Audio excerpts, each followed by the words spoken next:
ನಮಸ್ಕಾರ. ರಿವ್ಯೂ ಚಾನಲ್ಗೆ ಸ್ವಾಗತ. ನಾನು ಸೌಖ್ಯ ಗಾಂವ್ಕರ್. ಕಡೆಗೂ ರಾಹುಲ್ ಗಾಂಧಿ, ಸೋನಿಯಾ ಗಾಂಧಿ, ಪ್ರಿಯಾಂಕಾ ವಾದ್ರಾ ಮೂವರನ್ನು ಭೇಟಿಯಾದ ಡಿ.ಕೆ. ಶಿವಕುಮಾರ್ ಎಲ್ಲವನ್ನೂ ತಿಳಿಸಿದ್ದಾಗಿದೆ. ಮಲ್ಲಿಕಾರ್ಜುನ್ ಖರ್ಗೆ, ವೇಣುಗೋಪಾಲ್ ಅವ್ರ ಜೊತೆಗಿನ ಮೀಟಿಂಗ್ ಬಳಿಕ ಮೂವರು ಗಾಂಧಿ ಫ್ಯಾಮಿಲಿಯ ನಾಯಕರನ್ನ ಭೇಟಿಯಾಗೇ ಬಿಟ್ರು ಡಿ.ಕೆ. ಶಿವಕುಮಾರ್. ಇಷ್ಟು ದಿನ ಅವಕಾಶನೇ ಸಿಗ್ತಿರ್ಲಿಲ್ಲ.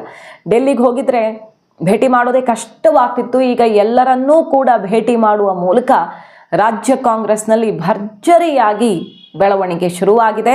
ಡೀಟೇಲ್ಸ್ ಇಡ್ತಾ ಹೋಗ್ತೀವಿ. ಡೆಲ್ಲಿಲಿ ನಡೆದಿರೋದೇನು, ನಡೀತಾ ಇರೋದೇನು ಅಂತ ಮಿಸ್ ಮಾಡದೆ ನಮ್ಮ ಚಾನಲ್ನ ಸಬ್ಸ್ಕ್ರೈಬ್ ಮಾಡಿ. ಹಾಗೆ ನಮ್ಮ ಎಲ್ಲ ವಿಡಿಯೋ ಅಪ್ಡೇಟ್ಸ್ ನಿಮ್ಮನ್ನು ತಲುಪಬೇಕಂದ್ರೆ ಪಕ್ಕದಲ್ಲಿರೋ ಬೆಲ್ ಐಕಾನ್ ಪ್ರೆಸ್ ಮಾಡೋದನ್ನು ಮರಿಬೇಡಿ. ಎಸ್ ವೀಕ್ಷಕರೇ, ಡೆಲ್ಲಿಯಲ್ಲಿ ಡಿ.ಕೆ. ಶಿವಕುಮಾರ್ ಅವರ ನಿರಂತರ ಪ್ರಯತ್ನದ ಬಳಿಕ ನಿನ್ನೆ ಏನು ಹೇಳಿದ್ರು, ಇಲ್ಲಿಂದ ಹೊರಡುವಾಗ ಮೊನ್ನೆ ಯಾರು ಕರೆದಿದ್ದಾರೋ ಅವರನ್ನು ಭೇಟಿ ಮಾಡೋಕೆ ಹೋಗ್ತಾ ಇದ್ದೀನಿ ಅಂತ ಹೇಳಿದರು.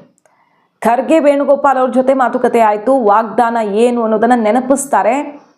ನಿಮ್ಮ ಎದುರೇ ಆಗಿರೋದು ಮಾತುಕತೆ. ಆದರೆ ಇಷ್ಟು ದಿನ ಸರ್ಕಾರಕ್ಕಾಗಲಿ ಪಕ್ಷಕ್ಕಾಗಲಿ ಯಾವುದೇ ರೀತಿ ಮುಜುಗರ ಆಗದ ರೀತಿಯಲ್ಲಿ ಸಂಯಮ ಕಳೆದುಕೊಳ್ಳದೇನೆ ನಡ್ಕೊಂಡಿದ್ದೀವಿ. ನಾವಂತೂ ಕೊಟ್ಟ ಮಾತಿಗೆ 100ಕ್ಕೆ 100ರಷ್ಟು ನಡ್ಕೊಂಡು ಬಂದಿದ್ದೀವಿ. ವೇಣುಗೋಪಾಲ್ ಅವ್ರಿಗೆ ಶಾಕ್ ಕೊಟ್ಟಿದ್ದಾರೆ, ಲಿಟ್ರಲಿ ಶಾಕ್ ಕೊಟ್ಟಿದ್ದಾರೆ ಡಿ.ಕೆ. ಬ್ರದರ್ಸ್. ಖರ್ಗೆ ಅವರನ್ನ ಡಿ.ಕೆ. ಒಬ್ಬರೇ ಮೀಟ್ ಆಗಿದ್ರು. ವೇಣುಗೋಪಾಲ್ ಅವ್ರ ಜೊತೆ ಇಬ್ಬರು ಮಾತಾಡಿದ್ದಾರೆ, ಡಿ.ಕೆ. ಬ್ರದರ್ಸ್ ಇಬ್ಬರು ಕೂಡ. ಅವತ್ತು ನೀವು ಏನಂದ್ರಿ? ಡಿ.ಕೆ. ಸುರೇಶ್ ಅವರು ಇದ್ರು ಮಾತುಕತೆ ಆಗುವಾಗ CM ಕುರ್ಚಿ ಬಗ್ಗೆ. ಅವತ್ತು ನೀವೇನಂದ್ರಿ? ಮೀಡಿಯಾ ಮುಂದೆ ಇದು ಅನೌನ್ಸ್ ಆಗಲಿ ಅಂತ ನಾವು ಪಟ್ಟು ಹಿಡಿದಿದ್ವಿ. ಅಧಿಕಾರ ಹಂಚಿಕೆ ಒಪ್ಪಂದದ ವಿಚಾರ ಮೀಡಿಯಾ ಮುಂದೆ ಹೇಳಬೇಕು ಅಂತ ಪಟ್ಟು ಹಿಡಿದಿದ್ದಾಗ ನಾವೆಲ್ಲ ಇದ್ದೀವಿ, ನಮ್ಮೇಲೆ ನಂಬಿಕೆ ಇಲ್ವಾ ಅಂತ ನೀವು ಮನವೊಲಿಸಿದ್ರಿ. ನೀವೆಲ್ಲ ಸೇರಿಕೊಂಡು ಅದು ಮರ್ತು ಹೋಗಿದೆಯಾ ನಿಮಗೆ? ಈಗ ಇನ್ನಷ್ಟು ತಡ ಮಾಡ್ತಿರೋದ್ರಲ್ಲಿ ಯಾವುದೇ ಶೋಭೆ ತರಲ್ಲ CMಗೆ.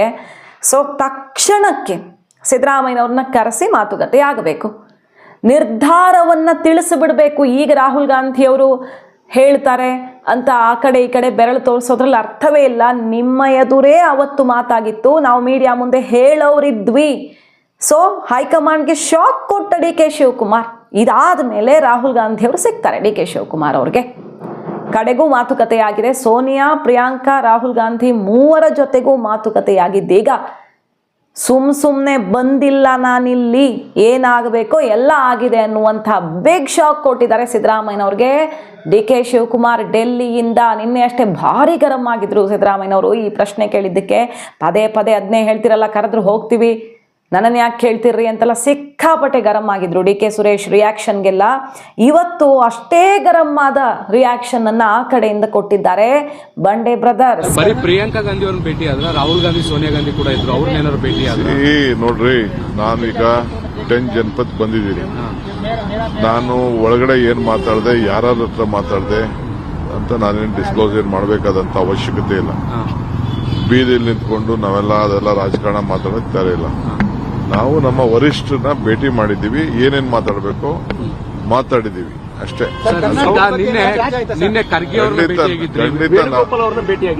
ಖಂಡಿತ ನಾನು ಬಂದ ಮೇಲೆ ಎಲ್ಲಾ ವಿಚಾರನೂ ತಿಳಿಸ್ಲೇಬೇಕಲ್ಲ, ಎಲ್ಲಾ ವಿಚಾರಗಳನ್ನ ಮಾತಾಡಿದ್ದೀನಿ, ಏನ್ ಬೇಕು ಮಾತಾಡಿದ್ದೀನಿ. ಅದನ್ನ ನಾನು ಪಬ್ಲಿಕ್ ಅಲ್ಲಿ ನಾನೆಲ್ಲ ಮಾತಾಡಕ್ಕೆಲ್ಲ ಆಗಲ್ಲ. ಬಂದ ಮೇಲೆ ಅವೆಲ್ಲ ನಾವು ನಾವೆಲ್ಲ ಏನು ಹೇಳಕ್ಕೆ ಅಂತ ನಾನು ಬಂದಿರೋದೇ ರಾಜಕಾರಣ ಮಾಡ್ಲಿಕ್ಕೆ. ಎಲ್ಲ ವಿಚಾರನ ಮಾತಾಡದೆ ಬರೀ ಸುಮ್ಮನೆ ಇಲ್ಲಿ ಬಂದು ಈ ಗಾಳಿ ಕುಡ್ಕೊಂಡು ಹೋಗಿ ಬಂದಿದೀವ. ನಾವು ಏನೇನ್ ಬೇಕೋ ನಾವು ಮಾತಾಡಿದೀವಿ, ಕಾಲ ಎಲ್ಲದಕ್ಕೂ ಉತ್ತರ ಕೊಡ್ತದೆ. ಹಾಗಾದ್ರೆ ಈಗ ಕೊಟ್ಟ ಮಾತಿನಂತೆ ನಡೆಯುವ ಸಮಯ ಹೌದಾ ಅಲ್ವಾ? ರಾಹುಲ್ ಗಾಂಧಿ ಅವರು ಮುದ್ರೆ ಒತ್ತಲೇಬೇಕು ಆದಷ್ಟು ಬೇಗ ಅಂತ ಮಲ್ಲಿಕಾರ್ಜುನ್ ಖರ್ಗೆ ಅವರನ್ನ ಕೇಳಿಕೊಳ್ತಾರೆ. ವೇಣುಗೋಪಾಲ್ ಅವರು ಕೂಡ ಈ ನಿಟ್ಟಿನಲ್ಲಿ ಮನವರಿಕೆ ಆಗಬೇಕು. ಯಾಕಂದ್ರೆ ವೇಣುಗೋಪಾಲ್ ಅವ್ರ ಮಾತನ್ನ ರಾಹುಲ್ ಗಾಂಧಿ ಅವರು ಕೇಳ್ತಾರೆ ಅನ್ನೋ ಕಾರಣಕ್ಕೆ ಅವ್ರ ಜೊತೆನೂ ಅರ್ಧ ಗಂಟೆಗೂ ಮಿಗಿಲಾಗಿ ಚರ್ಚೆ ಮಾಡ್ತಾರೆ. ಪ್ರಿಯಾಂಕಾ ವಾದ್ರಾ ಅವರ ಬಳಿ ನೇರವಾಗಿ ಈ ಸಲ ನಿಮ್ಮ ನಿರ್ಧಾರ ತಿಳಿಸ್ಬಿಡಿ, ನಾನು ಮತ್ತೆ ಈ ವಿಷಯವನ್ನು ತಗೊಂಡು ಡೆಲ್ಲಿಗೆ ಬರೋದೇ ಇಲ್ಲ, ನೀವು ಬದಲಾವಣೆ ಬಯಸ್ತಿಲ್ಲ ಅನ್ನೋದಾದ್ರೆ ನಾನು ಬರೋದೇ ಇಲ್ಲ ಈ ವಿಷಯ ಕೇಳೋಕೆ, ನೀವೇನು ಕೊಡ್ತಿರೋ ಅದನ್ನು ಮಾಡ್ಕೊಂಡು ಹೋಗ್ತೀನಿ ಅನ್ನೋ ರೀತಿಯಲ್ಲಿ ಬಹಳ ಕಟ್ಟುನಿಟ್ಟಾಗಿ ಕಡ್ಡಿ ತುಂಡು ಮಾಡಿ ಹೇಳ್ತಾರೆ. ರಾಹುಲ್ ಗಾಂಧಿ ಅವರನ್ನ ಭೇಟಿ ಮಾಡೋಕೆ ಅವಕಾಶ ನೀವೇ ಕೊಡಬೇಕು ಅಂತ ಪ್ರಿಯಾಂಕಾ ವಾದ್ರಾ ಅವರೆದ್ರು ಕಂಡೀಷನ್ ಹಾಕ್ತಾರೆ ಡಿ.ಕೆ. ಶಿವಕುಮಾರ್ ಅವರು. ಆಮೇಲೆ ಪಾರ್ಲಿಮೆಂಟ್ ಪಾಸ್ ಎಲ್ಲ ತಗೊಂಡಿರ್ತಾರೆ, ಅಲ್ಲೇ ಹೋಗಿ ಭೇಟಿ ಆಗೋಣ ಅಂತ ರಾಹುಲ್ ಗಾಂಧಿ ಅವ್ರ ಸ್ಪೀಚ್ ಆದಮೇಲೆ ಹೊರಗಡೆ ನಡೀತಾರೆ. ನಿನ್ನೆಲ್ಲ ಏನೇನು ಗಲಾಟೆ ಆಯಿತು ಟ್ರೇಡ್ ಡೀಲ್ ವಿಚಾರದಲ್ಲಿ ಅನ್ನೋದನ್ನು ನೋಡಿರ್ತೀರಿ ನೀವು. ರಾಹುಲ್ ಗಾಂಧಿ ಅವರು ನಿನ್ನೆ ಸಿಗಬೇಕಿತ್ತು, ಸಿಕ್ಕಿಲ್ಲ. ಇವತ್ತು ಭೇಟಿ ಆಗಿದೆ. ಕಡೆಗೂ ರಾಹುಲ್ ಗಾಂಧಿ ಮತ್ತು ಡಿ.ಕೆ. ಶಿವಕುಮಾರ್ ಅವರ ನಡುವಿನ ವಿಸ್ತೃತ ಚರ್ಚೆ ನಡೆದಿದೆ. ಏರ್ಪೋರ್ಟಲ್ಲಿ ಒಂದು ಮೀಟಿಂಗ್ ಆಗಿತ್ತ ಮೈಸೂರಲ್ಲಿ, ಅದಾದಮೇಲೆ ಡೆಲ್ಲಿಗೆ ಹೋಗಿ ಕೆಲ ಹೊತ್ತು ಮಾತಾಡ್ಕೊಂಡು ಬಂದಿದ್ರು. ಖರ್ಗೆ ಅವರ ನಿವಾಸದಲ್ಲೂ ಮಾತುಕತೆ ಆಗಿತ್ತು. ಈಗ ರಾಹುಲ್ ಗಾಂಧಿಯವರು ಡಿ ಕೆ ಶಿವಕುಮಾರ್ ಅವರು ಸಿಡಿದೆದ್ದು ಡೆಲ್ಲಿಗೆ ಹೋಗಿರೋ ಹೊತ್ತಲ್ಲಿ ಟೈಮ್ ಕೊಟ್ಟಿರೋದೇ ವೆರಿ ಇಂಟ್ರೆಸ್ಟಿಂಗ್. ಯಾಕಂದರೆ ರಾಹುಲ್ ಗಾಂಧಿಯವರು ಡಿ ಕೆಗೆ ಅವಕಾಶವನ್ನೇ ಕೊಡ್ತಿಲ್ಲ, ಹೋದ ದಾರಿಗೆ ಸುಂಕ ಇಲ್ಲ, ಇದೇ ಆಗಿತ್ತು ಇಷ್ಟು ದಿನ. ನಿರಂತರ 3-4 ತಿಂಗಳಿಂದ ನೋಡ್ತಾ ಇದ್ದೀವಿ. ಡಿ ಕೆ ಹೇಳೋದು, ಅಲ್ಲಿ ಯಾರೂ ಸಿಗಲ್ಲ, ಕಡೆಗೆ ಬರೋದು, ಇಬ್ಬರನ್ನು ಕರೆಸ್ತೀವಿ ಅನ್ನೋ ಮಾತು ಬರುತ್ತೆ, ನಾವು ನೋಡ್ಕೊಳ್ತೀವಿ ಅಂತಾರೆ, ಕಾಲ ಉತ್ತರ ಕೊಡುತ್ತೆ ಅಂತ ವಾಪಸ್ ಬರ್ತಾರೆ. ಇಷ್ಟೇ ಆಗೋಗಿತ್ತು ಕತೆ. ಬಟ್ ಹೋದ ತಕ್ಷಣ ಭೇಟಿಗೆ ಸಿಕ್ಕಿರೋದು ಇವತ್ತೇ first time D K Shivakumar ಅವ್ರಿಗೆ ರಾಹುಲ್ ಗಾಂಧಿಯವರು ಇಷ್ಟು ವಿಸ್ತೃತ ಚರ್ಚೆಗೆ. ಏನು ಹೇಳ್ತಿದ್ದಾರೆ ಮೀಡಿಯಾ ಮುಂದೆ ಡಿ ಕೆ ಶಿವಕುಮಾರ್ ಅವರು? ಎಲ್ಲವನ್ನೂ ಹೇಳಿದ್ದೀವಿ. ಏನೇನು ಹೇಳಬೇಕಿತ್ತೋ. ಇಲ್ಲೇನು ನಾನು ಗಾಳಿ ಕುಡಿಯೋಕ್ಕೆ ಬಂದಿರಲಿಲ್ಲ, ಸುಮ್ಮನೆ ಡೆಲ್ಲಿಗೆ ಏನು ಗಾಳಿ ಕುಡಿಯೋಕ್ಕೆ ಬರಲ್ಲ, ರಾಜಕಾರಣ ಮಾಡೋಕ್ಕೆ ಬಂದಿದ್ದೆ, ಅಂದರೆ CM ಕುರ್ಚಿ ಕೇಳೋಕ್ಕೆ ಬಂದಿದ್ದೆ ನಾನು. ಎಲ್ಲವನ್ನು ರಾಹುಲ್ ಗಾಂಧಿ ಅವ್ರ ಮುಂದೆ ಹೇಳಿದ್ದಾಗಿದೆ. ಅಂದರೆ ಅಂತಿಮ ನಿರ್ಧಾರ ಅನ್ನೋ ರೀತಿ ಡಿ ಕೆ ಬ್ರದರ್ಸ್ ಮಾತಾಡ್ತಿದ್ದಾರೆ. ಡಿ ಕೆ ಶಿವಕುಮಾರ್ ಅವರು ರಾಹುಲ್ ಗಾಂಧಿ ಅವ್ರನ್ನ, ಸೋನಿಯಾ ಗಾಂಧಿ ಅವ್ರನ್ನ, ಪ್ರಿಯಾಂಕಾ ಗಾಂಧಿ ಅವ್ರನ್ನ ಭೇಟಿಯಾಗಿದ್ದಾರೆ. ಈ ವಿಚಾರದಲ್ಲಿ ಏನಾದ್ರು ಬದಲಾವಣೆಗಳ ಸುಳಿವೇನಾದ್ರು ನಿರ್ಧಾರ ಆಗ್ಬೋದು? ಯಾಕೆಂದ್ರೆ ಎಲ್ಲವೂ ರಾಹುಲ್ ಗಾಂಧಿ ಕೈಯಲ್ಲಿದೆ. ಅವ್ರ ಕೈಲಿರುವಾಗ ಅವ್ರು ಏನು ಮಾಡಬೇಕು ತೀರ್ಮಾನಕ್ಕೆ ಬದ್ಧ ಅಂತ CM ಹೇಳಿದಾರೆ, ಅವರು ಹೇಳ್ತಾರೆ, ಎಲ್ಲರೂ ಬದ್ಧರಾಗಿರ್ತಾರೆ. It's not a debatable subject. ಅಲ್ಲ, ಬಟ್ ಇದು ಸ್ವಲ್ಪ ಡಿಬೇಟೇಬಲ್ ಇಲ್ಲ, ಏನು nothing is debatable. Rahul Gandhi ಅವರು ಏನೇ ಸೂಚನೆ ಕೊಟ್ಟರೆ ಎಲ್ಲರೂ ಪಾಲಿಸ್ತಾರೆ ಸರ್.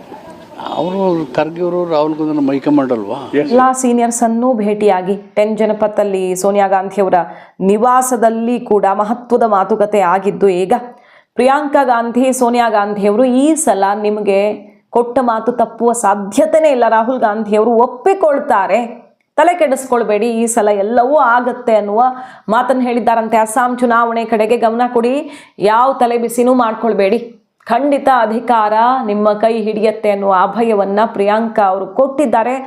ಆ ಮಾತನ್ನು ರಾಹುಲ್ ಗಾಂಧಿಯವರು ಯಾವ ಕ್ಷಣ ಹೇಳ್ತಾರೆ ಅನ್ನೋದಕ್ಕೆ ಕಾಯ್ತಿರೋದು. ಅದು ಇನ್ನು ಡಿಲೇ ಆಗಬಾರ್ದು. ವೇಣುಗೋಪಾಲ್ ಅವರ ಮುಂದೆಯೂ ಇಟ್ಟಿರೋದು ಇದೇ ವಿಷಯವನ್ನು. ನಾವು ಸಂಯಮದಿಂದಿದ್ದೀವಿ, ಸರ್ಕಾರಕ್ಕೆ ಒಂದಿಷ್ಟು ಸಮಸ್ಯೆ ಆಗದಂತೆ ನೋಡಿಕೊಂಡು ಸಪೋರ್ಟ್ ಕೊಟ್ಕೊಂಡು ಬಂದಿದ್ದೀವಿ ಸಿದ್ದರಾಮಯ್ಯನವ್ರಿಗೆ. ಈಗ ಬಜೆಟ್ ಮಂಡನೆಗೆ ತಯಾರಿ ಮಾಡ್ಕೊಂಡಿದ್ದಾರೆ. ಅವ್ರ ಪುತ್ರ ನೋಡಿದ್ರೆ ಬಾಯಿಗೆ ಬಂದಂಗೆ ಮಾತಾಡ್ತಿದ್ದಾರೆ. ಮುಂದಿನ ಎಲೆಕ್ಷನ್ ನಾಯಕತ್ವನೂ ಅವರದ್ದೇ ಅಂತ ಜಮೀರ್ ಅಹಮದ್ ಖಾನ್ ಅವ್ರು ಹೇಳ್ತಾರೆ. ಡಿ ಕೆ ಶಿವಕುಮಾರ್ ಅವರು ಇದೆಲ್ಲ ಶುರು ಮಾಡ್ತಾ ಇದ್ದ ಹಾಗೆ ಸಿದ್ದು ಬಣದ ಶಾಸಕರು 15 ಜನ 13 ಜನ ವಿದೇಶಕ್ಕೆ ಹೋಗೋ ತಯಾರಿ ಮಾಡ್ಕೊಂಡಿದ್ದಾರೆ. ಇಷ್ಟೆಲ್ಲ ಆಗ್ತಿರುವಾಗ ಹಾಗಾದರೆ ನಾವು ಇನ್ನು ಮುಂದೇನೂ ಸುಮ್ಮನೆ ಇರಬೇಕಾ? ನಾವಿಷ್ಟು ದಿನ ಸುಮ್ಮನೆ ಇದ್ದಿದ್ದು ಹೈಕಮಾಂಡ್ ಹೇಳಿದೆ ಅಂತ, ಈಗಲೂ ಸುಮ್ಮನಿರೋದು ಅದಕ್ಕೇನೆ. ಆದರೆ ಈ ಬಣದವರು, ಸಿದ್ದರಾಮಯ್ಯ ಬಣದವರು ಸುಮ್ಮನೆ ಇರ್ತಿಲ್ಲ, ವಿದೇಶಕ್ಕೆ ಹೋಗ್ತಿದ್ದಾರೆ, ಸ್ಟೇಟ್ಮೆಂಟ್ಗಳನ್ನು ಕೊಡ್ತಿದ್ದಾರೆ ಅಂದಮೇಲೆ ನಾವು ಸುಮ್ಮನೆ ಇರಬೇಕಾ? ನಾವು ಶಕ್ತಿ ಪ್ರದರ್ಶನ ಮಾಡೋದಕ್ಕಾಗದೇ ಸುಮ್ಮನಿಲ್ಲ, ಹೈಕಮಾಂಡ್ ಮಾತಿಗೆ ಕಟ್ಟು ಬಿದ್ದು ಸುಮ್ಮನೆ ಇದ್ದೀವಿ ಅನ್ನೋದನ್ನು ಹೈಕಮಾಂಡ್ಗೆ ಮನವರಿಕೆ ಮಾಡಿಕೊಟ್ಟಿದ್ದಾರೆ ರಾಹುಲ್ ಗಾಂಧಿ ಅವರಿಗೆ. 28 ಚುನಾವಣೆ, 29 ಚುನಾವಣೆ ದೃಷ್ಟಿಯಿಂದ ನಾಯಕತ್ವ ಬದಲಾವಣೆ ಎಷ್ಟು ಮುಖ್ಯ ಅನ್ನೋದನ್ನು ಅರ್ಥ ಮಾಡಿಸಿ ಎದ್ದು ಬಂದಿದ್ದೀನಿ ಅಂತ ಆಪ್ತರ ಬಳಿ ಹೇಳ್ಕೊಳ್ತಿರೋದು ಡಿ ಕೆ ಬ್ರದರ್ಸ್. ಅಂದರೆ ಡಿ ಕೆ ಶಿವಕುಮಾರ್ ಅವರು ಹೇಳ್ತಿರೋದು ಇಷ್ಟೇ. ಈಗ ಸಿದ್ದರಾಮಯ್ಯನವರೇ ಕಂಟಿನ್ಯೂ ಆದರೆ 5 ವರ್ಷ, 28ನೇ ಚುನಾವಣೆಗೆ ಅಂದರೆ ಮುಂಬರುವ ವಿಧಾನಸಭಾ ಚುನಾವಣೆಗಂತೂ ಅವ್ರ ನಾಯಕತ್ವ ಆಗಲ್ಲ, ಸಿದ್ದರಾಮಯ್ಯನವರ ನಾಯಕತ್ವ ಆಗಲ್ಲ, ವಯಸ್ಸಾಯ್ತು ಅವ್ರಿಗೆ. ಹಾಗಾದರೆ 28ಕ್ಕೆ ಏಕಾಏಕಿ ನಾಯಕತ್ವ ಚೇಂಜ್ ಮಾಡೋಕ್ಕಾಗತ್ತಾ? ಪೂರ್ವಭಾವಿ ತಯಾರಿ ಬೇಕಾಗತ್ತೆ. ಈಗಲಿಂದಲೇ ಅದು ಸರಿಯಾದ ಸಮಯ ಒದಗಿ ಬಂದಿದೆ. ಮಾತು ಕೊಟ್ಟಿದ್ದನ್ನು ನಡೆಸ್ದಂಗೂ ಆಗುತ್ತೆ, ಪಕ್ಷದ ಭವಿಷ್ಯವೂ ಭದ್ರವಾಗುತ್ತೆ. ಹಾಗಾಗಿ ಇದು ಸೂಕ್ತ ಸಮಯ. 29ರ ಲೋಕಸಭಾ ಚುನಾವಣೆ ರಾಹುಲ್ ಗಾಂಧಿ ಅವರಿಗೆ ತುಂಬ ನಿರೀಕ್ಷೆ ಇರೋದು. ಬಹುತೇಕ ಅವರು 29ರ ಚುನಾವಣೆಯಲ್ಲೂ ಅಂದುಕೊಂಡಿದ್ದಾಗಿಲ್ಲ ಅಂದರೆ ಇದೇ ಹೋರಾಟ ಕಂಟಿನ್ಯೂ ಮಾಡೋದು ಕಷ್ಟ. ಬಹಳಷ್ಟು ಅವಧಿಯನ್ನು ಟ್ರೈ ಮಾಡಿದ್ದಾಯಿತು. ಸೊ 29ರ ಚುನಾವಣೆ ಅವ್ರಿಗೂ ತುಂಬ ನಿರ್ಣಾಯಕ. ಹಾಗಾಗಿ ತಾನೇನು ಮಾಡಬಲ್ಲೆ, ತನ್ನ ಬಳಿ ಏನಿದೆ, ನನಗೆ ಅಧ್ಯಕ್ಷಗಿರಿ ಕೊಟ್ಟಾಗ ಪರಿಸ್ಥಿತಿ ಹೆಂಗಿತ್ತು, ಹಾಗಾದರೆ ಈಗಲೂ ಸರ್ಕಾರವನ್ನು ನಾನು ಯಾವ ರೀತಿಯಲ್ಲಿ ಮುನ್ನಡೆಸ್ಕೊಂಡು ಹೋಗಬಲ್ಲೆ, ಎಲ್ಲವನ್ನು ಮನವರಿಕೆ ಮಾಡಿಕೊಡ್ತಾ ಇದ್ದಾರೆ ಡಿ ಕೆ ಶಿವಕುಮಾರ್ ಅವರು. ತಡ ಆದರೂ ಈಗಲಾದರೂ ಬಿಟ್ಟು ಕೊಡ್ತಾರೆ ಸಿದ್ದರಾಮಯ್ಯನವರು, ಮಾತು ತಪ್ಪಲ್ಲ ಅನ್ನುವ ಎಚ್ಚರಿಕೆಯನ್ನು ಕೊಟ್ಟ ಬೆನ್ನಲ್ಲೇ ಈಗ ರಾಹುಲ್ ಗಾಂಧಿ ಅವ್ರ ಜೊತೆ ಮಾತುಕತೆನೂ ಆಗಿದೆ.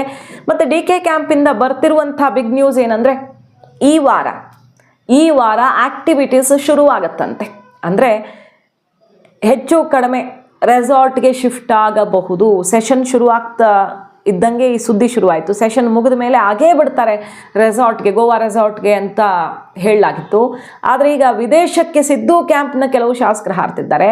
ಹೈಕಮಾಂಡ್ ನಾಯಕರ ಭೇಟಿ ಬೆನ್ನಲ್ಲೇ ಡಿ ಕೆ ಶಿವಕುಮಾರ್ ಅವರು ವರಸೆ ಶುರು ಮಾಡಲೇಬೇಕಾಗತ್ತೆ. ಈಗ ಹೈಕಮಾಂಡ್ ಅಭಯ ಕೊಟ್ಟು ಡೇಟನ್ನು ಫಿಕ್ಸ್ ಮಾಡಿ ಸಿದ್ದರಾಮಯ್ಯನವ್ರಿಗೂ ಅದನ್ನು ಕನ್ವಿನ್ಸ್ ಮಾಡಿ ಫೈನಲ್ ಆಕ್ಷನ್ ತಗೊಳ್ಳೋ ತನಕ ಬರೀ ಮಾತಿಗೂ ಕೂಡ ನಂಬ್ಕೊಂಡು ಕೂರಕ್ಕಾಗಲ್ಲ. DK ಕ್ಯಾಂಪೇ ಕೊಡ್ತಾ ಇರುವಂತಹ ಪಕ್ಕಾ ಮಾಹಿತಿ ಇದೇ ವಾರ ಆಕ್ಟಿವಿಟೀಸ್ ಶುರು ಆಗುತ್ತೆ, ಕಾರ್ಯಾಚರಣೆ ರಾಜ್ಯ ಕಾಂಗ್ರೆಸ್ನಲ್ಲಿ ಶುರುವಾಗೇ ಬಿಡುತ್ತೆ, ಬಿರುಗಾಳಿ ಏಳುತ್ತೆ. ಯಾವುದೋ ಒಂದು ದೊಡ್ಡ ಬೆಳವಣಿಗೆ ಆಗಲೇಬೇಕು. ಯಾಕಂದರೆ ಪ್ರಿಯಾಂಕಾ ಗಾಂಧಿ, ಸೋನಿಯಾ ಗಾಂಧಿ ಅವ್ರ ಕಡೆಯಿಂದನೂ ಈಗ ಮತ್ತಷ್ಟು ಬಲ ಸಿಗ್ತಿದೆ DK ಶಿವಕುಮಾರ್ ಅವ್ರಿಗೆ, ನಾವು ಒಪ್ಪಿಸ್ತೀವಿ ಅಂತ. ಸೊ ಇಲ್ಲಿ ಚಟುವಟಿಕೆ ಶುರು ಮಾಡಿಬಿಟ್ರೆ ಒತ್ತಡ ಇನ್ನಷ್ಟು ಜಾಸ್ತಿ ಆಗುತ್ತೆ ಡೆಲ್ಲಿ ಮೇಲೆ ಅನ್ನೋ ಕಾರಣಕ್ಕೆ ಆ ತಯಾರಿಗಳು ಆಗಿವೆ. 80-90 ಅಂತ ನಂಬರ್ಸ್ ಕೂಡ ಹೇಳ್ತಾ ಇದ್ದಾರೆ. ಅವ್ರು ವಿದೇಶಕ್ಕೆ ಹೋಗ್ತಾರೆ ಅಂದರೆ ನಾವು ರೆಸಾರ್ಟ್ಗೆ ಹೋಗಬಾರ್ದಾ ಅನ್ನೋ ಥರ ಅವಕಾಶ ಸಿದ್ದು ಕ್ಯಾಂಪೇ ಈಗ ಸೃಷ್ಟಿ ಮಾಡಿನೂ ಕೊಟ್ಟಿದೆ DK ಬಣಕ್ಕೆ. ರಾಜ್ಯ ಕಾಂಗ್ರೆಸ್ನಲ್ಲಿ ಇನ್ನು ಬದಲಾವಣೆ ಫಿಕ್ಸ್ ಅನ್ನುವಂಥ ಒಂದು ಮಹತ್ವದ ಬೆಳವಣಿಗೆ. ಡೆಲ್ಲಿಗೆ ಹೋಗ್ತಾ ಇದ್ದ ಹಾಗೆ ಎಲ್ಲರೂ ಅಂದ್ಕೊಂಡಿದ್ದು ಹೋಗ್ತಾರೆ ಬರ್ತಾರೆ ಯಾರು ಸಿಗಲ್ಲ ಅಂತ. ಬಟ್ ಹೈಕಮಾಂಡ್ ಎಲ್ಲ ನಾಯಕರನ್ನು ಭೇಟಿಯಾಗಿದ್ದು ಈಗ ಸಿದ್ದು ಕ್ಯಾಂಪ್ನ ಢಾವ ಹೆಚ್ಚಿಸಿದೆ. ಬಜೆಟ್ ಮುಗಿಸ್ಕೊಂಡು ಇಳಿತಾರ ಅಥವಾ ಬಜೆಟ್ ಹೊತ್ತಲ್ಲೇ ಬ್ರೇಕಿಂಗ್ ನ್ಯೂಸ್ ಬರುತ್ತಾ ಕಾದ್ ನೋಡಬೇಕು. ಒಟ್ನಲ್ಲಿ ಬದಲಾವಣೆ ಶತಸಿದ್ಧ ಅನ್ನೋದು DK ಕ್ಯಾಂಪ್ ಕೊಡ್ತಿರುವ ಸಂದೇಶ. ಮಾಹಿತಿ ಇಷ್ಟ ಆಗಿದ್ರೆ ಮಿಸ್ ಮಾಡದೆ ನಮ್ಮ ಚಾನಲ್ನ ಸಬ್ಸ್ಕ್ರೈಬ್ ಮಾಡಿ, ನಿಮ್ಮ ಅಭಿಪ್ರಾಯ ಕಮೆಂಟ್ ಮಾಡಿ ತಿಳಿಸಿ. ಜೊತೆಗೆ ನಮ್ಮೆಲ್ಲ ವಿಡಿಯೋ ಅಪ್ಡೇಟ್ಸ್ ನಿಮ್ಮನ್ನು ತಲುಪಬೇಕಂದ್ರೆ ಪಕ್ಕದಲ್ಲಿರೋ ಬೆಲ್ ಐಕಾನ್ ಕ್ಲಿಕ್ ಮಾಡೋದನ್ನು ಮರಿಬೇಡಿ. Thank you.